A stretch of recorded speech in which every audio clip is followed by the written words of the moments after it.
Braves get a big win on senior night. Pretty sweet. So let's get to some Braves talk.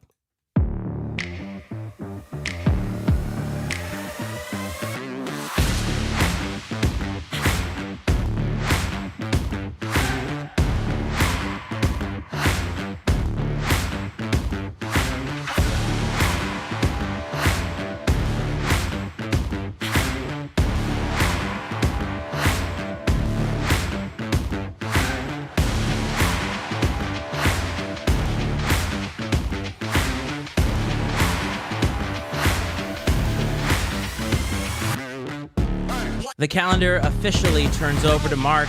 The Braves get a big win, and it is officially gut check time in college basketball. Welcome to Braves Talk, everybody. It's the Iceman, Matt Freites, and across from me, the pals, Coach and OG. Welcome, guys. Happy Friday.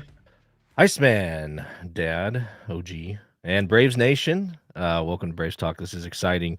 We've got the season finale coming up on Sunday against the Drake Bulldogs, but I think that we're going to spend some time here talking about what happened Wednesday night, a clean sweep of the Southern Illinois Salukis, which is always a good one to get. No matter how good that program is, it's nice to assert our dominance. And we got to celebrate 4 seniors, which was really exciting. And we got to see a great basketball game, and one that we were kind of pining for a little bit, right, as fans, when we came out and separated ourselves and had a little breathing room in the second half, which was really nice. How's it going, Rick? Yep. Yeah, Wednesday's game was what we were hoping we would get when we played the Birds last Saturday. So did not happen, but a win's a win. Hey, W's a W. It's in the left side of the column. That's where we won them. So an exciting game coming up this weekend. Absolutely. Even though we got third and they're going to be second, there's a lot to play for in that game alone. A possible, if you want to even talk about it or think about it. We go in there and we take care of business.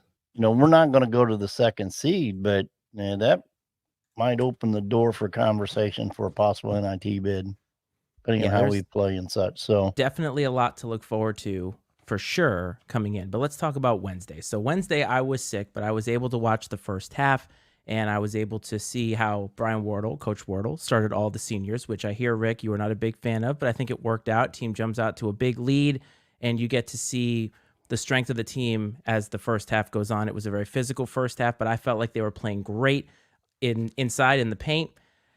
The team is paced by Darius Hannah, who has a great night, 22 points, and I got to see him hit his first 3 of the year, which was pretty awesome. So that was a fun little moment, and probably one of those oh no, oh yes moments, because it goes up and you're like, what is he doing?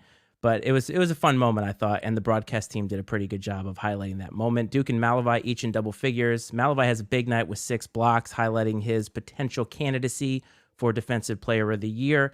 And Brad, as you said, it was a physical game. So why don't you give me some of your pointers from the game as you were watching it at home? Or, excuse me, what you guys were at the game. Sure. So I told you that early on, I sent you a text. I said, I think there's a chance this thing could get a little chippy, because there was a level of physicality early on.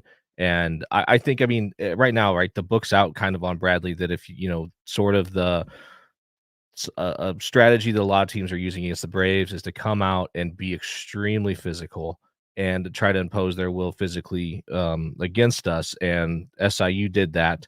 And I was very impressed with how we handled it, because we did not let SIU drag us down into their style of play. We didn't let them drag us down into kind of a mucked up matchup like maybe we saw against Illinois State. And we asserted ourselves with just superior play, period. And that was great to see, because getting caught up in the emotion of, this isn't like an Illinois State rivalry, but it's always a hotly contested game. And, being an in-state team and, having a lot of battles over the years with these guys, it's easy to get caught up in the emotion of it, especially being senior night early on. Things are, emotions are running high. It's a game that you got to get for seeding purposes, and to kind of keep our composure and just focus on the things that we're going to win the basketball game was really, really impressive in my opinion. Yeah. And to the starting lineup, I wasn't necessarily against it. I understand it. You know, I just said, man, that is a very interesting lineup to bring out here. Just, I mean, who we had, the positions they played, such. But hey, kudos to them. They came out strong. It was probably one of our best starts in half the season. So kudos to them. Really appreciate that. And then when Certainly the best start since we started this podcast. I'll say yeah, that. yeah. And then when they brought in, more of the regulars, we kind of lulled off a little bit and let them get back in the game somewhat, but then we settled in and took care of business. Yeah, it was an impressive first half anyway. Like I said, I was under the weather, so I fell asleep, but I'm counting this in the win column, gentlemen, as my first win watching the Bradley Braves on television. So I'm very excited about that.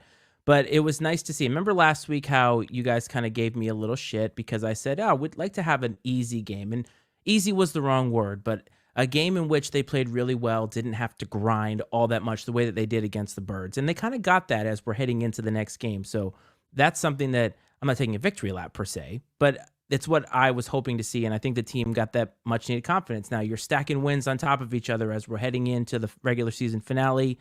And next week, of course, is Arch Madness. So there's a lot at stake here. And this is exactly the kind of win that they needed heading into the finale, in my opinion. No, 100%. And I think there's kind of a narrative out there leading up to this final game against Drake that there's not much to play for. In terms of seeding, sure, there's not a seeding and overall placement to finish the season. There's nothing to play for in that regard.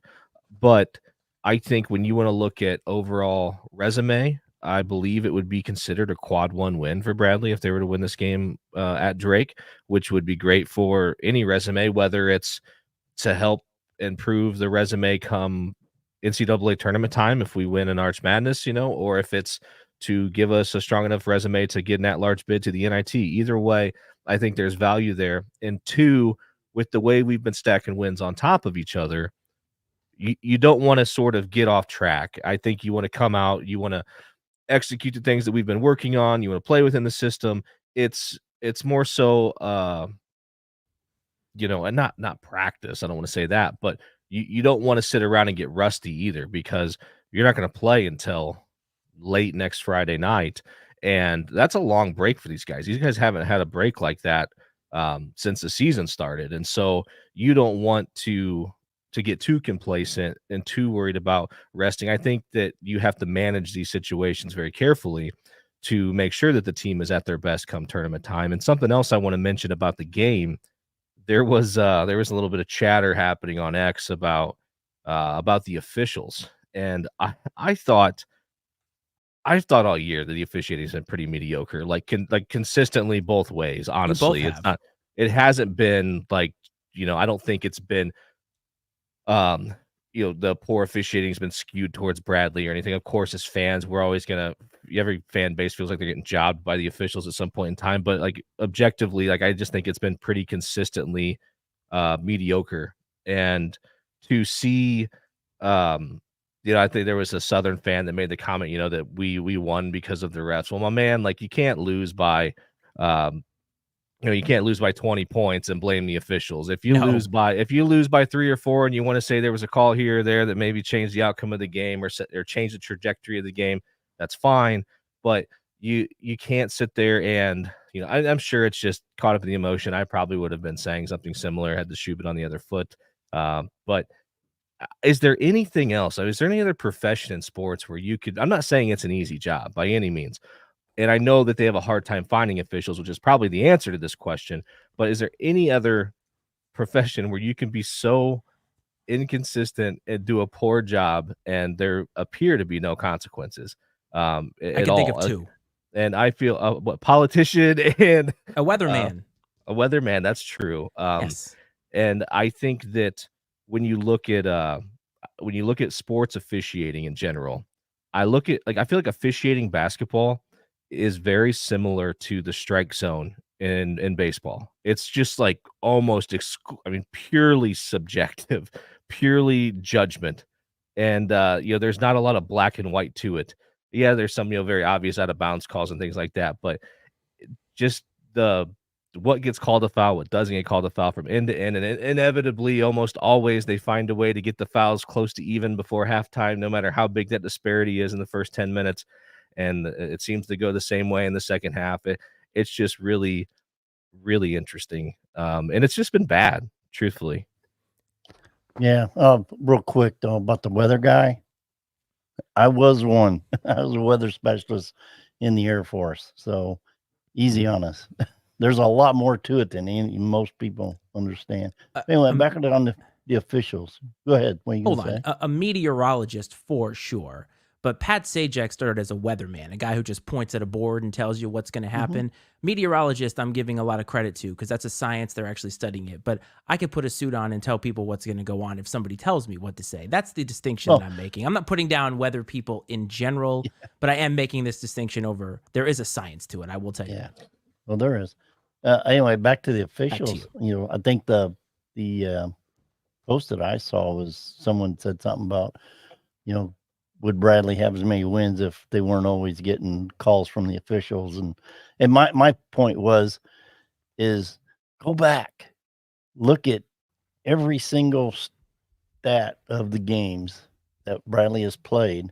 More often than not, as far as like free throws, we're shooting double-digit less amount of free throw attempts than our opponents have. I ain't gonna say most cases, but a lot of cases that has been the case. It's either been that or maybe just, we've always been on the short stick, and then even with turnovers and such. But yeah, when it comes to fouls, yeah, we've always been the guy that's had more called on us than. There's your homer take. No. Here's the thing, though, right? And this is my opinion. We've talked about this on Ice Minute Coach, and I've probably ranted about this everywhere. But when it comes to officiating, if there's something that triggers me the most, it is when people just automatically say officiating when a game doesn't go their way. Are there instances in which officials across the board miss plays? 100%.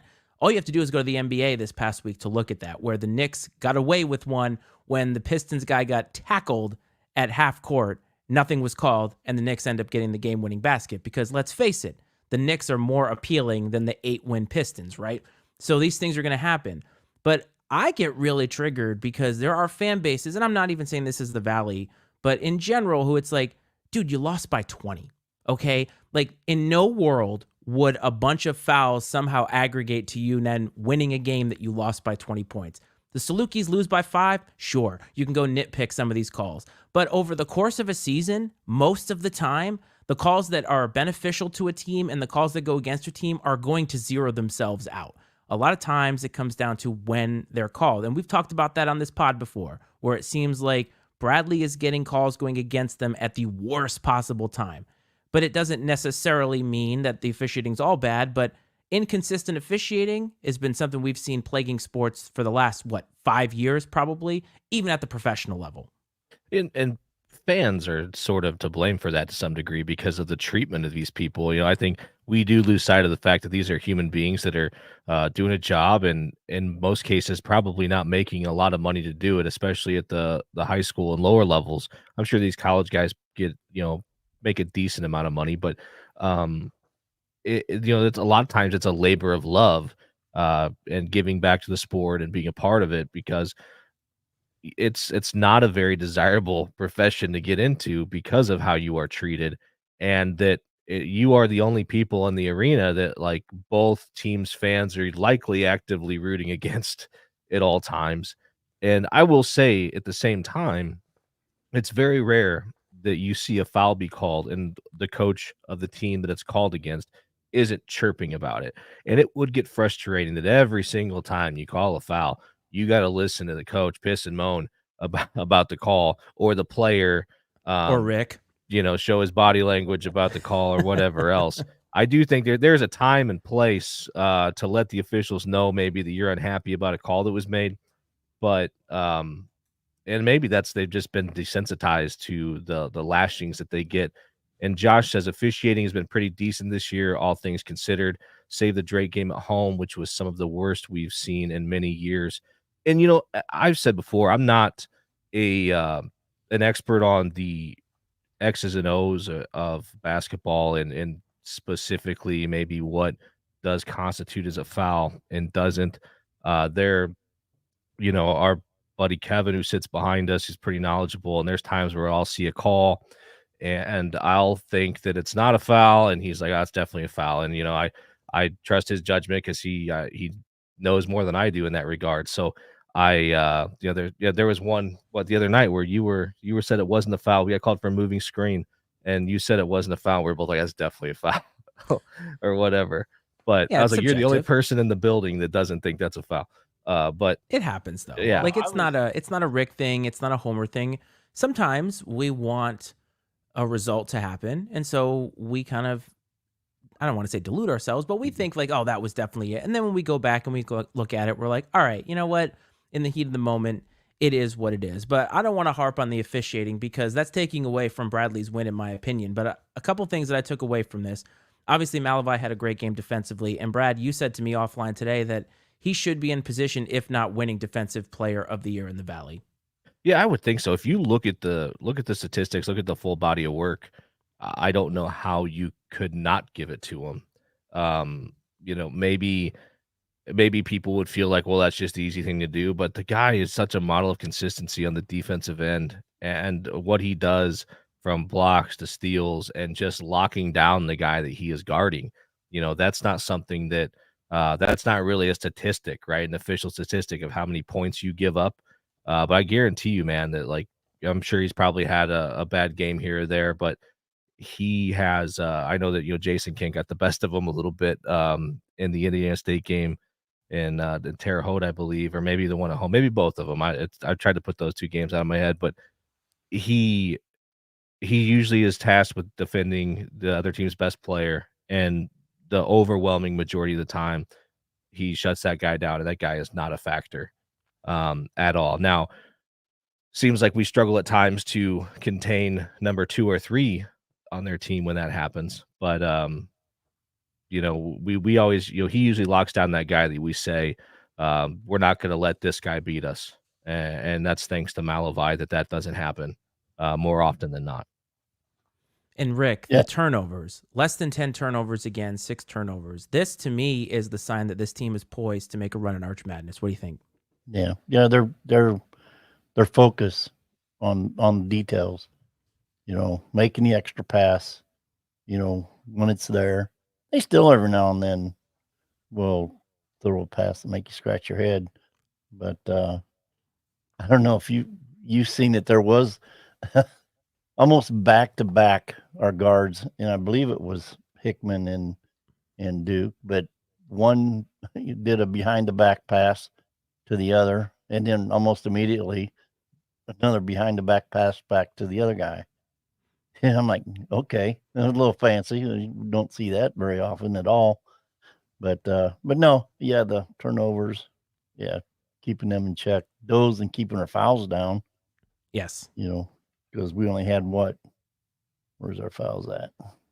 Well, 19. I mean, yeah. That's still a little hefty, but Southern had 18.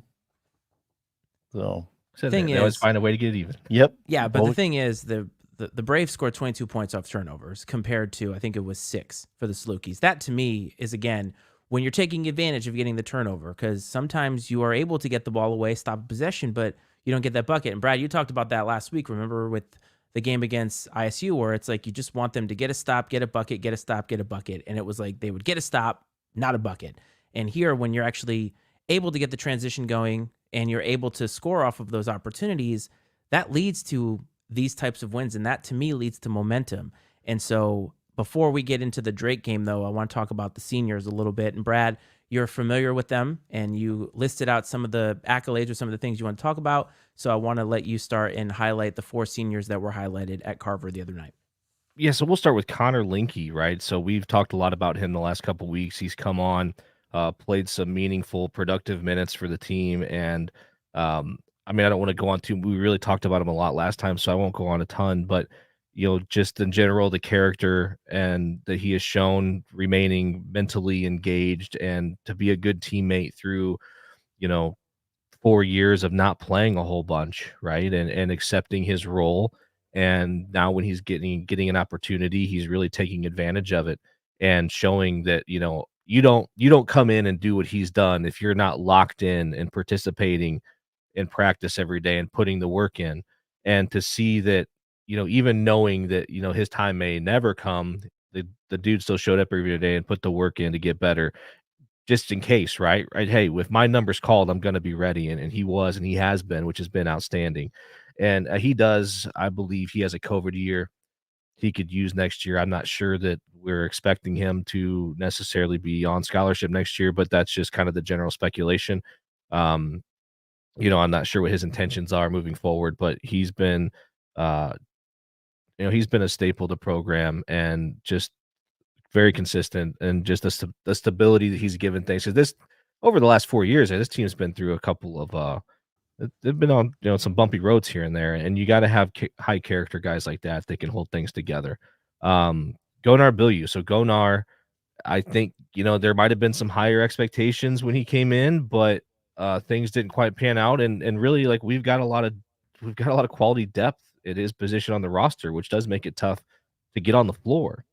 And so that's another guy that you can tell his teammates love him by the way they act towards him. It's really hard um to fake that stuff, I think, especially when you spend as much time as these guys do together. It's really hard to fake your genuine appreciation and admiration for somebody and respect. And it's obvious that he has that.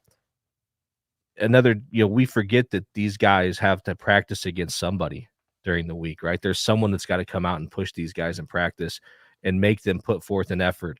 Yeah, you're not going to simulate, the Darnell Brodies of the world in practice or Tucker DeVries in practice, but you got guys that are going to show up and they're going to give you everything they've got to help get you better and help get you prepared to play. And there's no doubt, I'm sure, that Gonar has done that. And again, to remain positive and locked in through, in times where others may get discouraged and maybe lose focus, says a lot about the type of young man that he is. Darius Hannah, another guy that's got a COVID year that he could take. I think everyone is hoping that Darius returns next season. And again, we're going to talk. I'm going to say this word a lot throughout these four character, man. His sophomore year, he did not play very much at all. And I mean, he played more his freshman year than he did his sophomore year. And, a lot of people were wondering, why is Darius not playing very much? And I don't know that, there's probably people out there that maybe have the answers, but I think that, again, some of it was probably the depth of his position at the time. But it seemed, too, from the outside looking in, that maybe the coaching staff felt like Darius had some learning to do. And had some work that he needed to put in to get himself ready to come in and be a contributor to the team. And my goodness, did he do that? He came in the last year and was, immediately an impact player for this team. And, he was able to take on, an important role, but a lesser role due to having Rink and Malavai out there with them. This year, you have no Rink. He's the guy, right? He is the five man and undersized most nights, but definitely not out athleted for sure. We've seen his explosive dunks and everything, and the way he's come along, his free throw shooting really improved over the last few years. I mean, I know that it kind of used to be, people chuckle when he made one because he struggled a lot early in his career, and he's really improved from the line. And again, it shows that these guys have bought into the coaching staff, because you're not going to stay somewhere where if you're not playing, you're not going to stay somewhere where you feel like the coaches aren't invested in what you're doing, and in you as a person and a basketball player. And they've obviously did that, and Darius was bought in, and he's been a tremendous asset to the team. And again, like I said, he could come back next season. I think we all hope he does. But I'll say this, Darius has put in his time, right? He's put in 4 great years. He's going to graduate in the spring, and he's earned the right to do whatever he chooses is best for him and whatever he wants to do. And I can tell you there's no hard feelings from me if Darius decides to go have a crack at a Power 5 school that comes calling, and see how he can stack up against the big boys. You're not going to catch any flack from me about that, because Darius has, like I said, he is not served his time, but Darius gave this university everything he had for these 4 years, and we're not done yet, but he's earned the right to make this decision for himself. And then finally, obviously, Malavai, who came back this year, had a 5th year of eligibility, decided to stick around. Glad he did, because I think he needed a guy like him to, who knows, maybe some of, losing a couple of the guys early in the season could have gone a completely different direction if you don't have some of the veteran leadership that this team has had. And Malavai is a big part of that. It seems like from a distance, seems like the happiest guy that there could be. Seems incredibly happy, positive, and a great teammate. And he just seems so even keeled, which is, you have to appreciate, because while we may think that we might wish he would seem more aggressive at times, I'm sure he is competitive as can be, but the ability um, to not get on that emotional roller coaster and experience those highs and lows is extremely valuable, because you see a lot of these guys, I think they get in their own heads once in a while, and they get themselves in mental ruts. And Malavai just seems to be happy to be out there playing the game with his teammates. And, his accomplishments as a player are well documented. And he's going to have more accolades he's going to receive before this season is all said and done. And, hopefully he's a guy that can have a successful career internationally at the professional level. I think he will.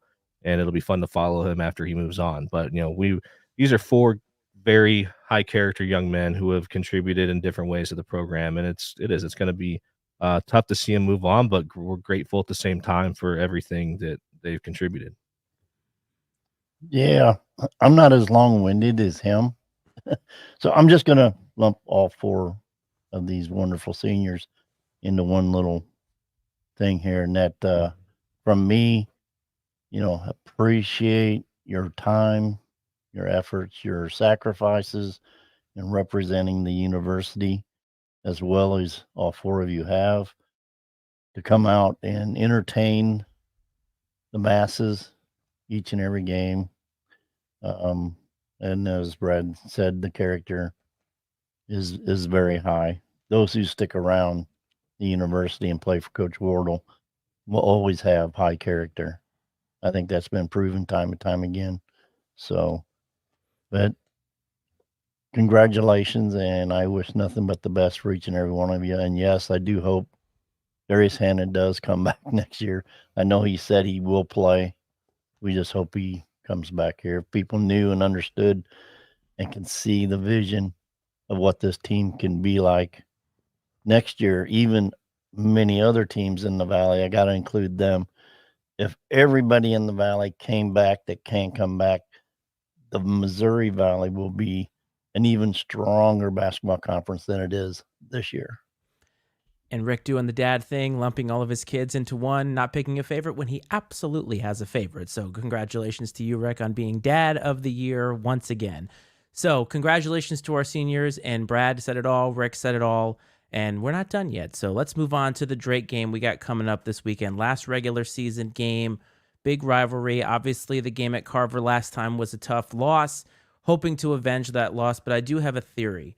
Last year, the Braves, and you're sitting in front of that visual right now, take the regular season title. Drake ends up winning the war by winning in the conference tournament. Well, this could be the chance that I believe Bradley has to turn those tables a little bit. Even if they don't get a win in this game, they have the ability to get revenge on what happened last year in Arch Madness. And I think that this game right here is going to be the first stone in the foundation to doing that. Yeah, very, very well could be. And I think that it's always nice to beat one of the top teams. And maybe we are sitting here trying to pick and find things to feel like we're playing for. And I know we highlighted some of those things earlier at the beginning. I just want to see us build on what we've been doing and get ourselves right and in a position to compete next weekend. And I think we would all feel a little differently about this game if it wasn't Drake or maybe unless it was Indiana State. But I think if it was almost anyone else, we would, hey, let's go out there and let's just get through this thing healthy and get to next weekend. And I still do feel that way. I don't know that there's going to be a whole lot we're going to be able to take away from this game unless we come out and just look really poor. Or really good. Or really good, or just out. Yeah, we go out and just blow the doors off Drake. But then there's always going to be the question of, well, were they locked in, and everything else. But I just think that we forget too that these guys are highly competitive athletes, Division I athletes that want to win, and I expect to get everyone's best effort because you don't want to nurture an environment of complacency, and that's reason number one that I don't think we'll see any sort of complacency uh, going into this game, and so it's going to be a good ball game, I think, and I don't know if we'd get the crowd if we're going to get the crowd that we maybe would have gotten had Drake got knocked off by UIC the other night, and this game would have truly been for like the 2 seed, or if it were a battle for the league championship, obviously. But I think there'll be a strong Bradley contingent there. Uh, Drake fans do show up, so it should be a good environment and a good basketball game, and it'll be interesting to see where these two teams are right now against, let's call it, equal competition heading into the conference tournament. Yeah. I believe that when we played them the first time, it was early the Valley season, after the first of the year. And I think we were still trying to find our way defensively and on the boards. And especially defensively, I think we've done that. Sometimes we've been a little bit up and down on the rebounding, but I think these guys have a good grasp on, what this game can mean if they can go in there and get a win. So, just kind of like kicking back, we got third and we're just no, that's not going to happen. That's not in Wardle's character. Hope it's not in anybody else's on that team. Let's go get a very impressive win. And because right now we're close enough in the net, we could leapfrog them. And that's where it opens up a little bit of conversation for the NIT. Yeah. So all you want to see is consistency. You want to see a solid performance. Do not want to see a stinker.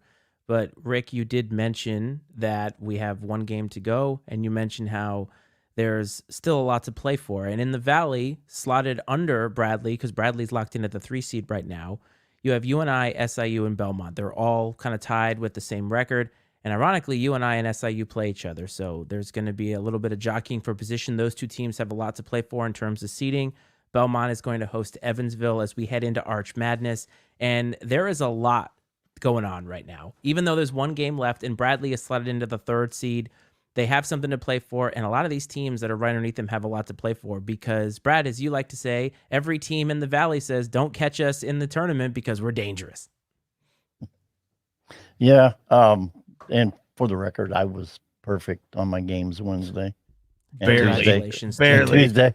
I don't have the fanfare or else I'd play it for you here on the soundboard, but we can do that. If you actually wait, I do have the biggest one coming up Sunday other than ours is the Northern Iowa SIU game. Yep. And it's a road game for us, or for Northern Iowa. Yes, Northern Iowa has not played particularly great on the road, but there's intangibles. Maybe a hint more for Southern being senior night, and then also for both teams, they're playing for that number 4 spot. The loser goes to number 6. So, in that respect, I got to go with the more experienced coach, the more successful coach, the better athletic team. There's better players on Northern Iowa than there is, to me, on Southern. But yet you still have to play 40 minutes of that game, at least, so, I think in this time of year, Jacobson, like I've repeated time and time again, he has his guys ready to play, and they've done that the last several games, even though they've been home game. So, well-coached teams are dangerous this time of year, no matter what their record is. And Next week, guys, we have Arch Madness. I think it starts on March 7th, and we have a couple of shows to go before we get there. So here to announce on Monday's show, we're going to have Matt McLean, who is I believe he's the play-by-play guy for Bradley's ESPN Plus team. He's going to come on and talk about Arch Madness. He is going to be at Arch Madness, so going to break that down with him, and hopefully we're going to get another show in right before the start of Arch Madness, maybe even get some super fans or some other folks on here to kind of talk about it from a fan perspective. We have not decided what we're going to do for Arch Madness just yet, because I know you guys might head down there and it may be a little bit much to go live every single day, but we kind of want to gauge what the fans are looking for. How many people are going to be down there? How many people are going to be even available to watch? What do you want to hear from us? So we're going to kind of gauge some interest on X and find out what you guys are looking for. Well, guys, we have one more game to go, but before we close out this episode, what do you guys have for the viewers right now? Well, I'm just excited to find out what all the games end up being. And yeah, I'm going to pat myself on the back if everybody that I picked to win and the Northern Iowa hits that 4 spot. So, but that's probably the biggest one I think that there's even a question about is the UNI Southern game. Everybody else should win, my opinion. What about you, Coach? Yeah, so thank you again, everybody, for the support. Really appreciate it. It's a lot of fun to come on here and do this. And like Matt mentioned, we're hopeful to get some of you involved with this. And as we keep going, especially in the off season, man, we'll have a lot of opportunities to come on and talk about all kinds of stuff that you guys want to talk about. That's Bradley basketball related, recruiting, scheduling, conference realignment, all the fun stuff, right? Thank you. Looking forward to see how the game goes Sunday. You know, one of the most interesting things about that game, I think, for us, we've struggled with large 5 men like Brody, so it gives us a chance to maybe go try some things against one of those types of players, you know, and see how that works out leading the tournament. So we got to solve for that type of player because it's been one that's really hurt us. So I'm curious to see how we handle Brody and just, you know, obviously how the things pan out in the 4, 5, 6 slots. You know, those teams are going to be desperate to get a win because if they don't, you're going to play a really talented, just poorly coached UIC team that just took Drake to 3 overtimes. And if you win, you got to go through us. So as much as we sit here and worry about some other people, I guarantee you they're more worried about playing Bradley. And so I think you're going to get a great effort out of both those teams. Thank you again. I can't say it enough. Thank you so much. I appreciate the interactions on X and in the comment section here during the shows, at the games, wherever. Really appreciate it. It's been a blast. And go be you. That's right. Next week is going to be a heater, folks. We're going to give you as much coverage as we can possibly do with family stuff and everything. But I want to thank you as well. If you want to find us on social media, if you're listening to this after the fact, X at Iceman and Coach, TikTok at INC Sports, Facebook, INC Sports, and of course, MattyIceMedia.com for the other podcasts that we have. Let's go, Bradley. We'll see you next week. And this is Braves Talk.